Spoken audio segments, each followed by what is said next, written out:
Hey, football fans, it's rivalry week, and we're all getting a little heated. But here's a burning question that's stirring up more controversy than a bad referee call. Does college football have a flag planting problem? If you've been watching college football lately, you've probably noticed something odd happening at the end of several high-stakes games.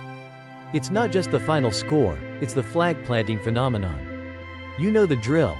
After a big win, the victorious team takes a flag, often with their logo, marches onto the opponent's turf, and plants it right in the middle of their precious field. Seems innocent enough, right? Just a little friendly trash talk with a flag. No harm done? Well, apparently, it's more than that. It's triggering brawls, fisticuffs, and even a couple of viral moments that had us all wondering if we're watching football or the next big WWE event. So let's dive into this flag-tastic mess and see if we're dealing with a full-blown flag crisis, or if this is just the price of victory in college football's biggest rivalries. What's with the flag? Let's start with the basics. Flag planting isn't exactly a new tradition. The act of planting a flag on enemy territory has been around for centuries. Think back to military conquests. When you take over an area, you stick a flag in the ground to mark your territory. So it kind of makes sense that teams would want to plant a flag to celebrate taking down a rival team. It's a statement. We were here. We won. And we're staking our claim. But here's the twist. College football has somehow turned this military tradition into a must-do post-game ritual, and not just any ritual, but a confrontational one. What used to be a proud victory dance has now become an invitation to a brawl. And honestly, I can't decide if it's thrilling or terrifying. Maybe a little bit of both. Flag planting drama of rivalry weekend. Now, let's talk about the most chaotic rivalry weekend in recent memory. Picture this. Michigan beats Ohio State in Columbus. Huge upset, right? You know what happens next.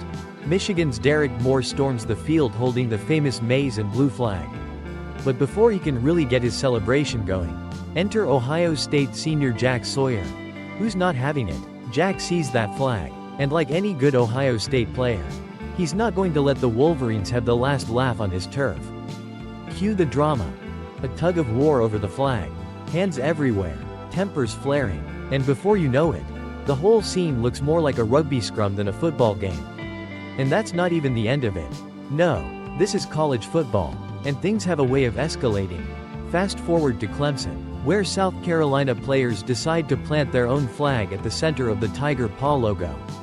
Which, by the way, is a sacred spot for Clemson fans. Naturally, this led to an altercation that was so intense, they might as well have been playing rugby. But wait, there's more. NC State safety, Cyrus Fagan, plants his team's flag on the North Carolina field after their thrilling win, while Florida's George Gums Jr. does the same in Tallahassee after Florida defeats Florida State. The result? A field full of angry coaches, fans, and some very regrettable flag planting actions. The escalating chaos. Flag planting turns violent. Okay, we've had the fun part, the rivalry. Now let's talk about the real issue.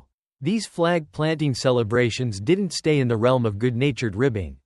No, they quickly evolved into violent clashes. And I'm not just talking about some shoves here and there, no. I mean full-blown brawls.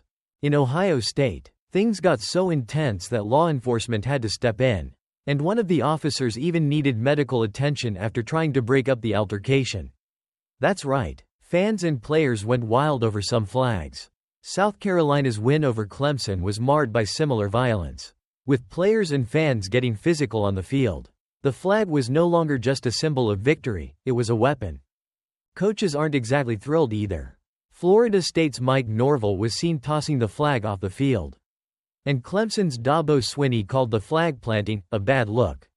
His words: "It was scary. And it was dangerous." The coaches' frustration is clear. They're worried about their players' safety.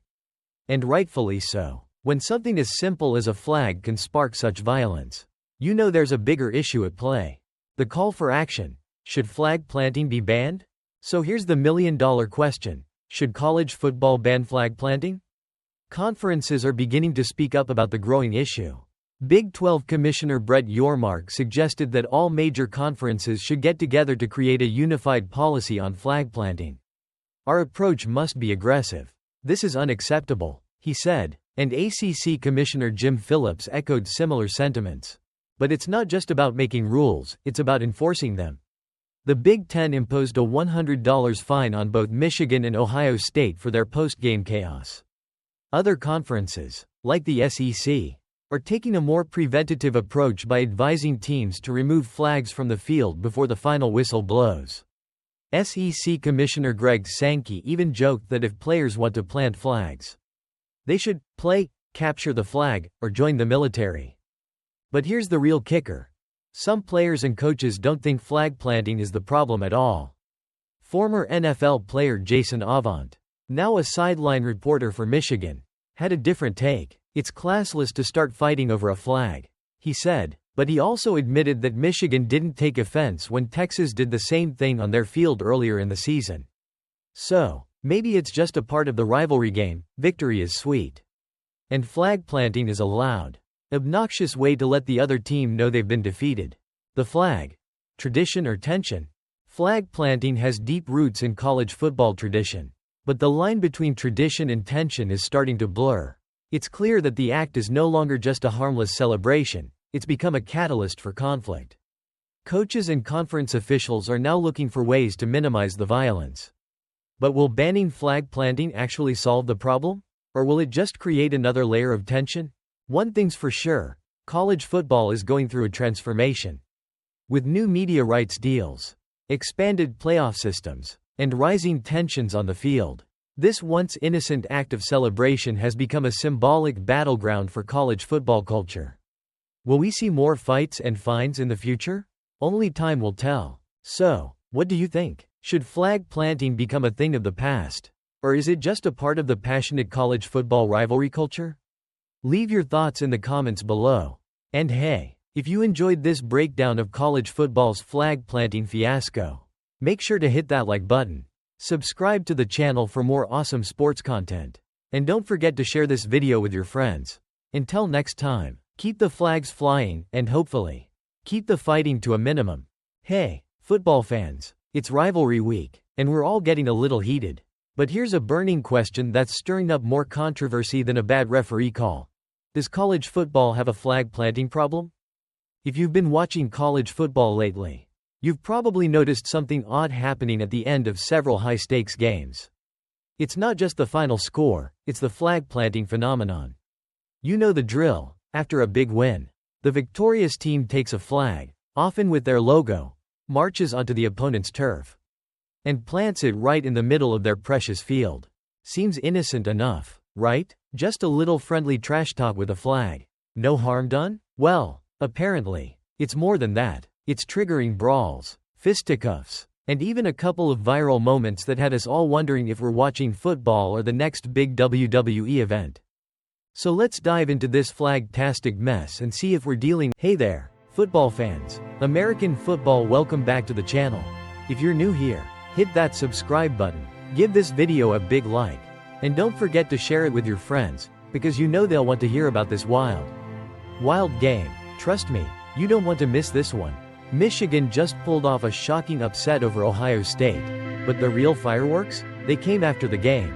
So grab your popcorn, and let's break down the Michigan versus Ohio State showdown, and the chaos that followed. Michigan stuns number 2 Ohio State, 13-10 in a brawl at midfield. Let's start with the game itself.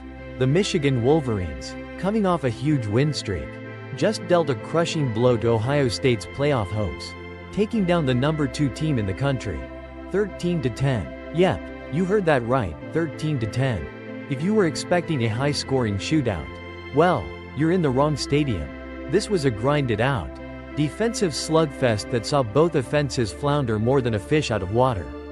In fact, it was a game where both teams seemed to be trying to lose at times. There were interceptions, missed field goals, and more penalties than you could shake a flag at.